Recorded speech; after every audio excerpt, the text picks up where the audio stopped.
السلام علیکم ورحمت الله.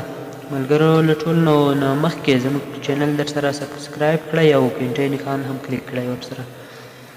نو اوس راځو غزل ته.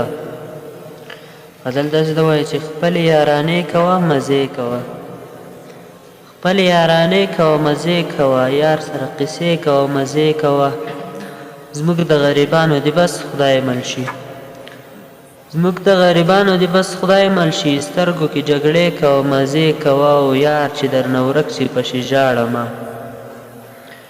یار چې درنه ورک شي پسې ژاړمه، زموږ سره مشورې کوه مزې کوه، او خیر پکې راځي دغه یوه نیمه شپه، خیر پکې راځي دغه یوه نیمه شپه، لږ لږ شبګیرې کوه مزې کوه، او خیال کوه لالیه څوک دې مړ نه کړي، خیال کوه لالیه څوک دې مړ نه کړي، لارې ته پیرې کوه مزې کوه، او زه زاهد په خپل زړګي رنځور یم، زه زاهد په خپل زړګي رنځور یم، او ځان ته اندېښنې کوه مزې کوه. والسلام.